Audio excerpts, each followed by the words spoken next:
I'm Larissa. I was an employee of Soba Lounge until yesterday. Was that yesterday? Everything's happening really quickly, so it could have been yesterday or a day before. Do you guys just want to introduce yourselves, and then I can kind of recap? I'm Sarah. I was an employee of Casbah, which is under the same parent company, so we're like, sister restaurants.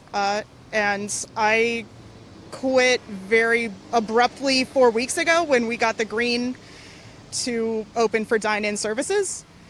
So it's been a while for me to stand on the sidelines. Hi, my name is Amelia Benson. I am still employed by Big Burrito at their Soba restaurant in Shadyside, Pittsburgh. I have not formally quit yet. So we've been through quite a bit in the past month or so with reopening for dine-in service at Soba and Casbah and other Big Burrito restaurants. So yeah, Big Burrito is a pretty big restaurant group in the city of Pittsburgh, for those who aren't familiar. They own, 5 or 6 specialty restaurants. And they also run the Mad Mex franchise. So Mad Mex has 2 or 3 locations in the city of Pittsburgh, a bunch in the suburbs.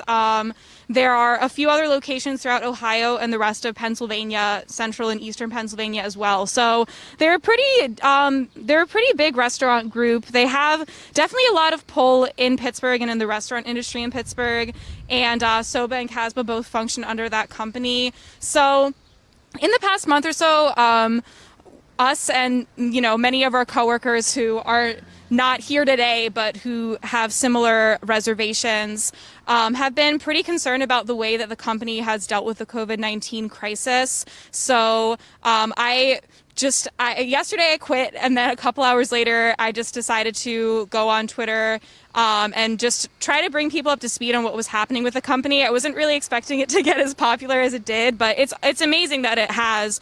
And I think I was checking the analytics. It's reached about 40,000 people at this point, which is amazing. So essentially, I was just detailing the fact that the company has been kind of, struggling to protect us amid this time period. When we first were told that we were going to be reopening for dine-in service, we didn't really get a lot of information. before it was publicly announced that we were going to be reopening once we moved into the green phase, I was told somewhere around the end of May, the first week of June, but that information really wasn't disseminated for another week and a half or so. So a lot of the staff were talking and discussing previous to really even knowing from our higher ups what was going to be happening. I don't know if Casbah had a different experience. I know that the people that worked takeout were more privy to any information, but we were all sitting at home, we didn't hear anything from our company. We didn't know, how the renovations were going, or how much money they were making, how takeout was doing, how everybody was keeping up. We were really in the dark. Servers figured we were going back to work, but we didn't know when, and every restaurant got to decide this for themselves. They were told the day that they were allowed to open, but they didn't, that didn't mean go. That didn't mean everyone opens on this night. And so we were in the dark this whole time. And then we were given a call, hey, do you want to come back to work? Are you ready? And I was like, yeah, if everything's good, are you telling me everything's good? You guys are ready? Everything's in place?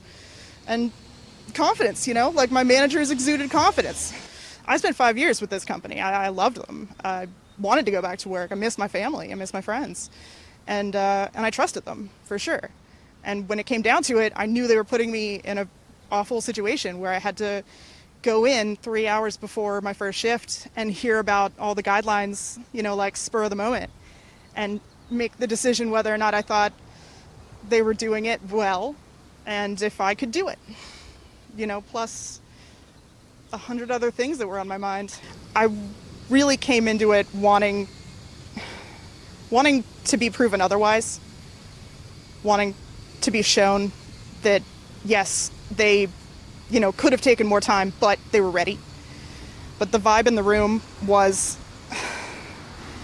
that they just decided to open because they could, and that they knew that they hadn't done it right, so they shoved like a handful of us in a room and wanted us to feel like we didn't have a choice but to come back to work. So yeah, we were open for takeout for about a month or so. About a month or so before we ended up opening for dine-in. So I think for pretty much the month of May, we were open for takeout. Those of us who were working takeout, so I worked takeout during that time period.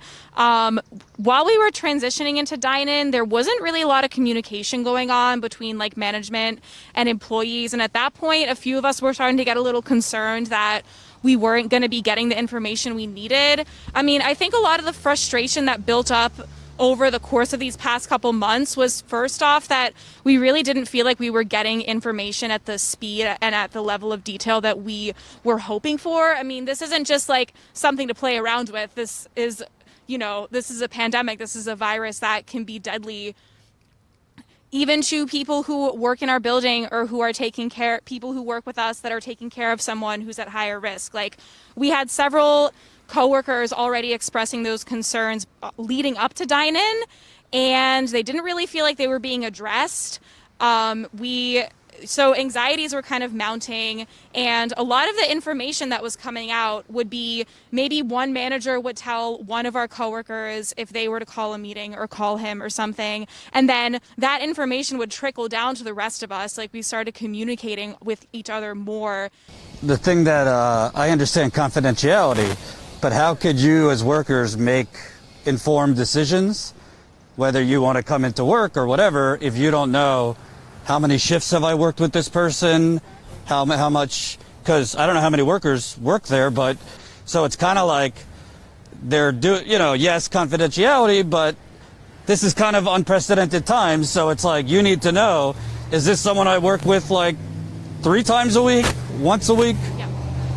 Yeah, is this someone, like if it was like front of house versus back of house, like if it was front of house, like is this a server I worked a section with on Wednesday? Like, were we working like elbow to elbow with each other? Because like we have proper social distancing enforced for guests, but like, quite frankly speaking, like you cannot appropriately social distance in a restaurant work environment, in a dine-in environment. Like, our server stations simply aren't large enough for that. Like, our bar, the back end of our bar is simply not large enough for that, which, means that ultimately our best protection in the workplace as workers is just that nobody is sick, pretty much, because, we're wearing our masks and we're doing everything in our power to protect ourselves, but it's still like, we cannot fully social distance. So like, I don't know, when Bill Fuller was in the building on Tuesday, he also made it sound preposterous that any of us could have been in contact with the infected person for more than 15 minutes at a time, which apparently is how much time you need to catch it. And he was like, it can't be like, oh, well, like, you were near this person for 1 minute and then walked away and then walked back again. Like, I think Bill probably took that information from me, because while we were having our safety meeting, me and a couple of my coworkers brought up the fact that we had taken some contact tracing classes while we had, a couple of months of free time, and they've been available free.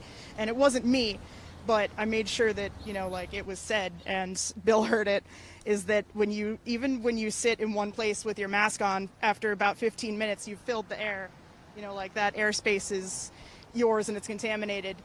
And I'm pretty sure he took that information from our meeting and just spewed it back at you, thinking like, one person doesn't stand still for 15 minutes, then they haven't infected anybody. But like, I'm not a doctor. I don't know that. And I know Bill doesn't know that. So I don't think so.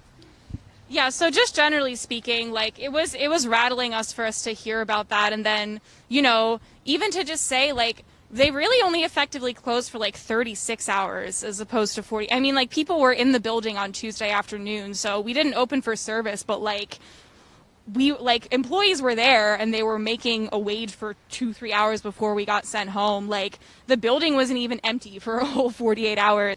We need to be looking at our company and asking why, but we also need to be looking at our state House representatives, our state Senate, and asking, why were we ever in the green? This is unacceptable to people who are being kicked off unemployment for trying to go back to work. It's not like we don't want to work. I enjoy my job at Soba. I enjoy serving the public. Everybody that was there because they were assembled in these specialty restaurants as like a very passionate, caring team of service individuals. We trusted, we trusted, and I still trust my managers, but I do not trust this company. And I do not trust the people that are telling this company that this is acceptable behavior.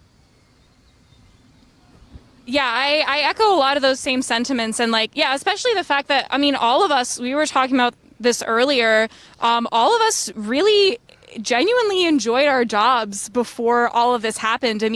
I've been working in food service on and off, it partially got me through college. So I've been working on and off since I was 17 or 18 in the service industry. This is hands down, before all of this, was the best service job I had had. I felt relatively well protected by my managers and, kind of by proxy the company. Although I don't have a lot of trust in corporations in general, I still, I trusted them as far as I could throw them. And I knew that while I was on the job, I was protected.